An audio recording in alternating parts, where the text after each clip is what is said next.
NAAMSA AutoWeek 2024, day one. We've just completed. It's been a long day. It's been a long day, an intensive one, yeah. Very much so. It's so interesting. Peter van Rensburgen, you are the CEO of BMW South Africa. Correct, yeah. And you were one of the speakers today. I want to concentrate a lot on the talk you gave on the history and legacy of BMW South Africa. Because one of my passions is local manufacturing.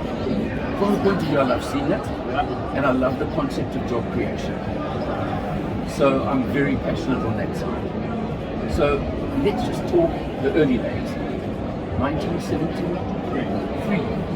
That was still you mentioned you taught me something there, and I always thought I'm a bit of a history scholar when it comes to motoring, is that the 1800 SA, the SA actually was for South African cars. It's good for South Africa. Yeah.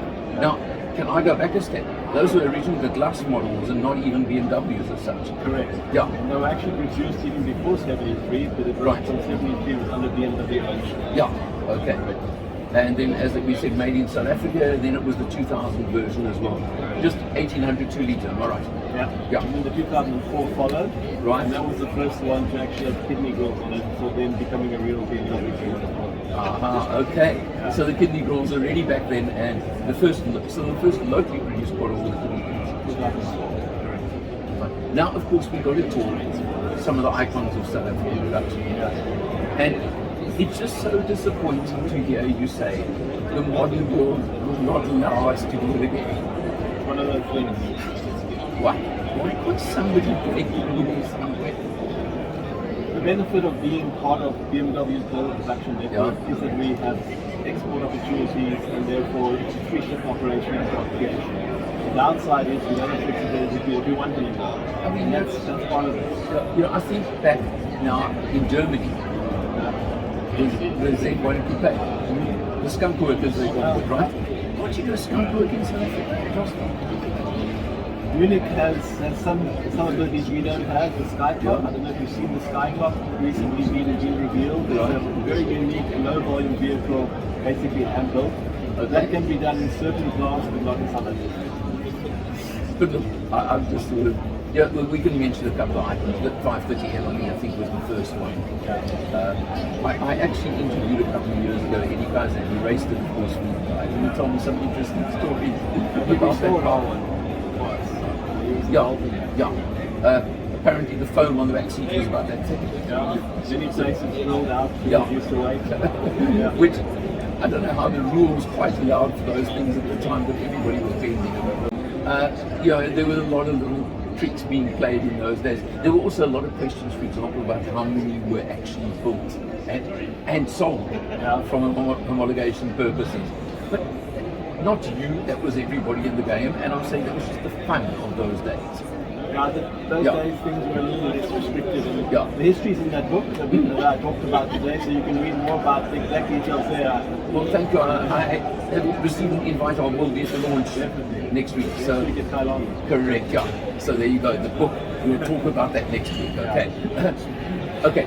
Then of course you had the 333. A friend of mine actually had one in the early days. I don't think I ever got to buy it. I almost bought one when the seller set up beside the And of course the 745. Those were the three. Oh, sorry, hang on, we've got to mention the Shadow Lions, etc. These are all cars that I know well, But okay, that's where you guys come from, and that's what built. But the point is, that's what built BMW South Africa. Exactly. That's our heritage. Yeah, it really is, and it's the magic. I'd like to use that word, not even the heritage, but the magic. Because the heritage is probably the 3 series that you built. How many over there? 1.191 million 3 series. Correct. Now, 5 generations. Now that's the car that established BMW to the mass market of the premium section, if I can call it that. I know that sounds a bit contradictory, but absolutely right. And that's where everybody suddenly, aspired to a BMW. So you can have that. Now, of course, the world moves on. Now it's single model production in the factory, a whole factory producing one model. You now just switching over to the second generation of the X3. We just started production last year. Right. Official start. Okay, so when will the cars be? I know there's one back here, but besides that, they're obviously going to start rolling out of the factory We're soon. running out of the factory as we speak. Right. As of official start of production, we're allowed to take it to final acceptance and roll it out. So we'll be getting cars in South Africa from the factory and we'll get exported. Right. First ship should leave this month. Wow, that's quite interesting. Now, talking first ships leaving and exporting. I just want to, now, I know they're built in Spartanburg in the States as well, the X3s, am I right? Correct, yeah.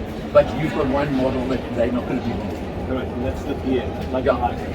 Okay, and it's the first plug-in hybrid you'll be doing on X3. Well, it's the first time we're doing a plug-in hybrid in South Africa. Right. The first time we're doing electrified vehicle in South Africa. And what we're really privileged was that we're the only factory in the BMW world producing this vehicle. So if you order a plug-in hybrid anywhere in the world, it comes from South Africa. Left or right and right? Left or right hand drive. Well, that's a feather in your cap. It is. It's an honor for South Africa. Yeah. You know, the fact that you are accepted by world standards. And trusted. Exactly. Then you go back, I'm thinking 20 odd years ago. I think it was around that. And one of your competitors, it's probably unfair to name because that's not the point. I'm trying to say how we've come, how far we've come. In fact, I will say it was the VW Golf. And in the, I think Golf 2, they started exporting to the UK. And at that stage, I used to regularly buy the British car magazines. And I read articles, check where it was built, because if it's one of the South African ones, don't buy it. That was something that South Africa faced with all brands. Yeah. When we started exporting to the world, many countries said, I don't want to deal with South Africa. And BMW is focused on changing from made in Germany to made by BMW, no matter where. Right. And in fact, what really broke through, I think, is in the 3 Series generations, we won the JD Power Gold Award. Right. It was the best plant in Europe, and the JD Power Platinum was the best plant in the world. And by doing that, people realized if it's made by BMW, you don't even worry where it's made. You will need to world standards, one standard. Exactly, and that's how it is today. That's how it is for all our plants. Let's be honest, South Africa wouldn't have this big industry if it wasn't that we're all like that. Correct. No, that's why I said I was hesitant to name one of them, but we don't, as I said, going back 20 odd years. And but I'm more interested and fascinated by the fact of how far we've come, that we are now accepted at that level after 20 years. Well, we're fully integrated into the world production network, and nowadays you don't know where your car comes from. You order an X3, it could be produced in Rosslyn, it could be produced in Spartanburg, because we will produce the PF and the diesel and the petrol models. Okay. So America's of course no longer getting the diesels. Yeah, but the rest of the world is still looking for diesel. So the good thing about that is that with this technology openness, we can meet our customers' demands all over the world and keep our production at maximum. Which is what you want. I mean, economies of scale, that's how a factory works. And jobs. Why I mentioned no diesel is my brother lives in the States and his wife has just gotten X1 or 3, I'm not sure. No, sorry, I'm under correction. But I said, oh, did you get the diesel? That's dirty, we don't get them here anymore. That's their loss. It's one of the most efficient engines you get. That was my response. I said, firstly, why didn't you ask me before you bought it? But anyway, but I think you know, what is the number that the factory can put out here? We can put out just over 70,000 units a year. And under exact correction, that's the number that we've always been around. Okay. And ratio local to export sales?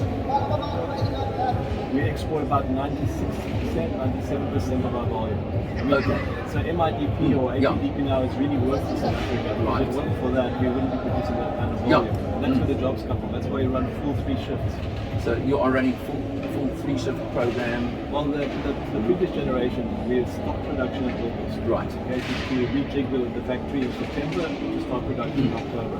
Until the end of August, we exported more product out of South Africa than we ever have in our history. At the end of the life of the old X3. Well, that goes down to, you know, the old theory that the best built model is the last one of a generation. Because the factory know how to put them together. And it's the most refined, you know, it's all the updates, all the upgrades. Correct, So there's maybe proof for that good old theory.